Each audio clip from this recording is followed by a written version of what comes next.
as of today, we actually, Raphadu reads from the pro forma a statement where Ntanzi allegedly indicated that he was never assaulted, nor influenced, or encouraged to make a statement.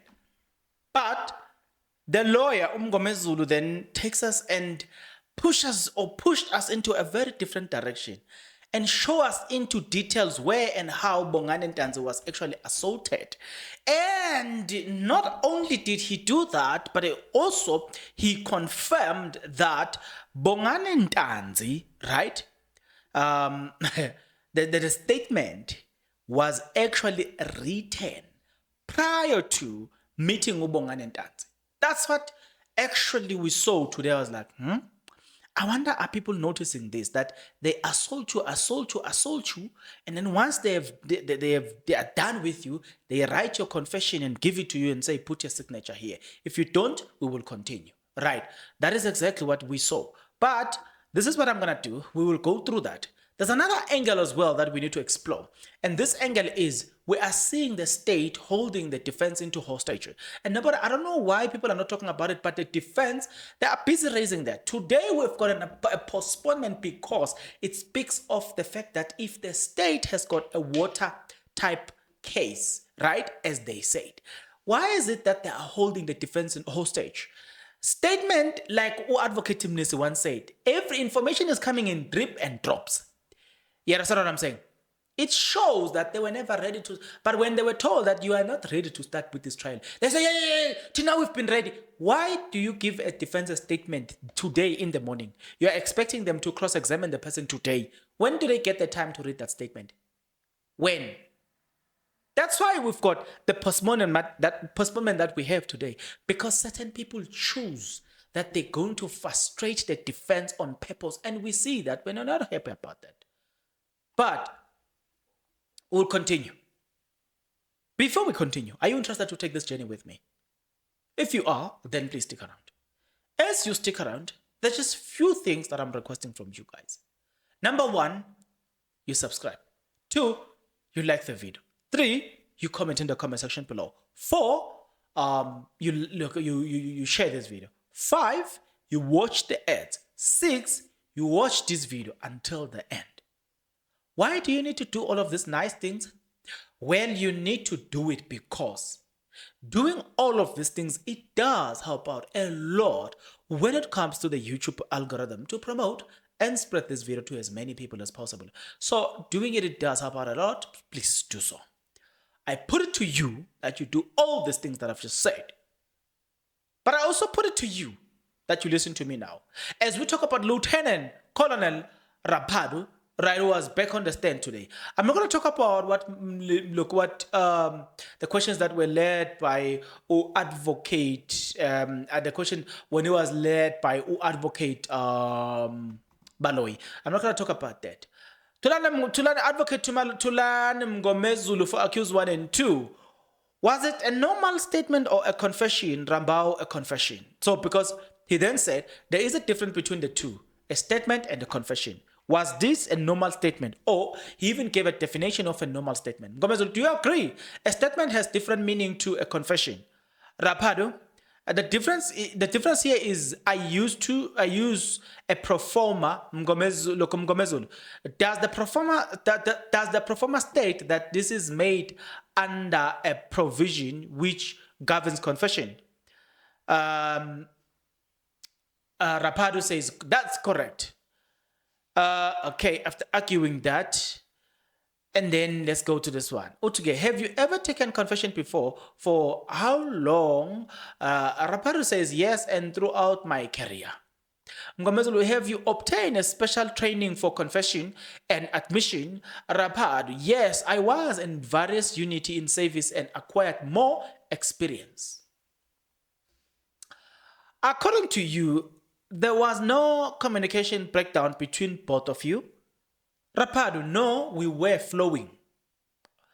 Raphadu, what can I say? Look, it is that he did not mention anything about being assaulted. He was just happy. He was just a happy person. You will remember, look, we're going somewhere. That's where this lawyer was like, Mngomezulu. Yeah.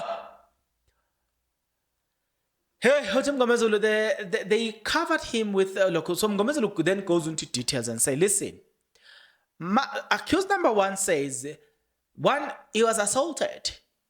As they were assaulting him, he was covered with plastic on his face and he was choked. They then took him to a place near dumping area where he was further choked and assaulted in making a statement. Raphadu dispute all that and say, no, I don't know that. But I was thinking to myself when this lawyer was saying this, I was like, it's easy if we can find the cars under investigation, obviously. If an investigation were to open and we find the cars, we find a tracker, and we follow them throughout the tracker as to where they went to, where they stopped and all the stuff, we can find them. Like, seriously, we can. Because, look, this guy is disputed. If he was found to be there, we must charge him already. You know what I'm saying? We must open a case for him. Raphadu. But we can trace them. It's very easy to trace them. Then you travel to Orlando, you parked in an open area, and there was an old ATM machine near a dumping area. Raphadu, I don't know that. Mngomezulu Gininda with another person arrived there. There was also an escort at the time. Raphadu, no, I don't know that. The version of the accused is when he was booked out of Morocco police station to Carltonville.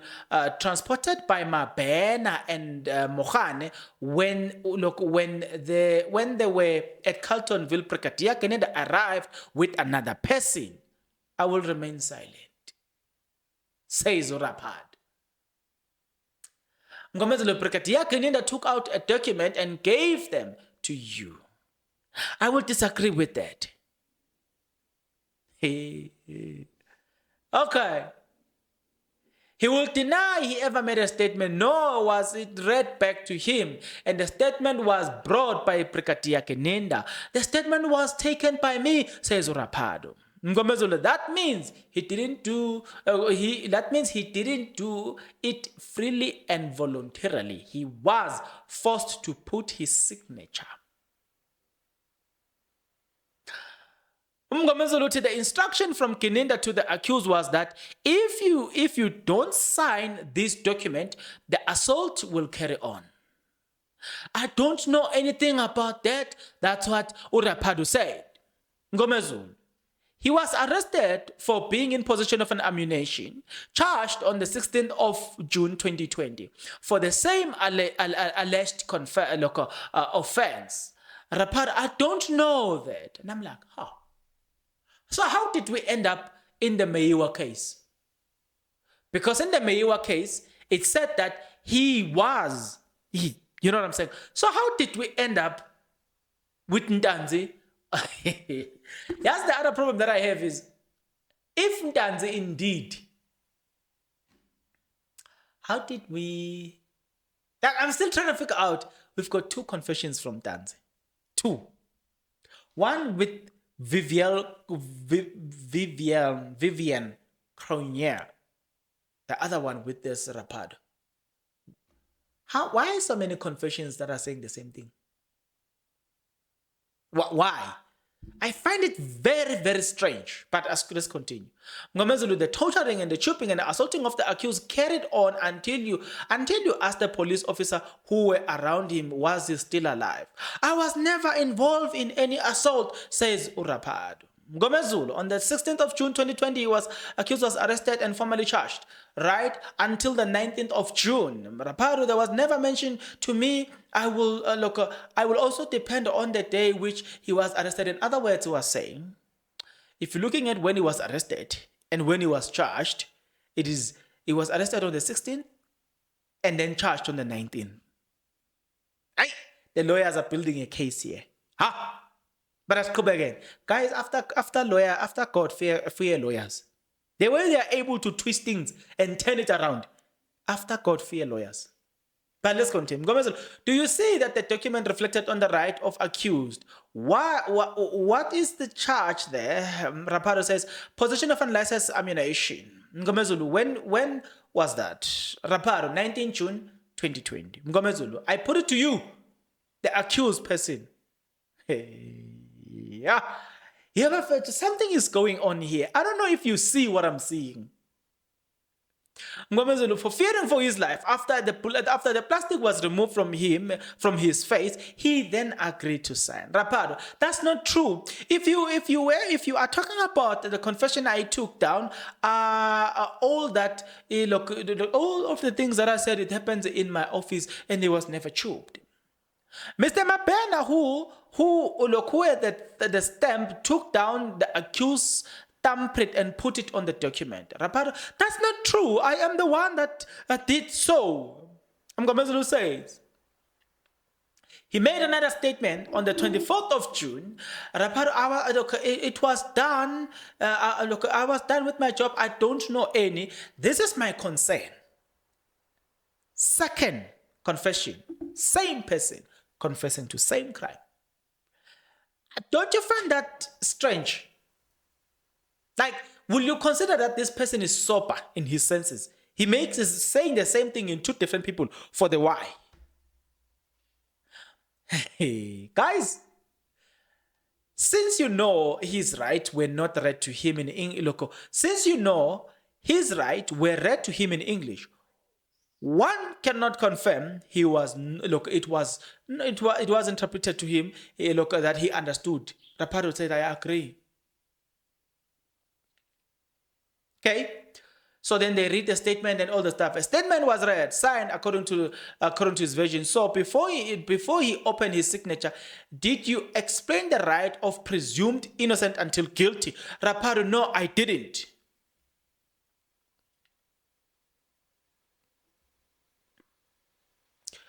Yeah, I think that's where we ended with Advocate Mngomezulu.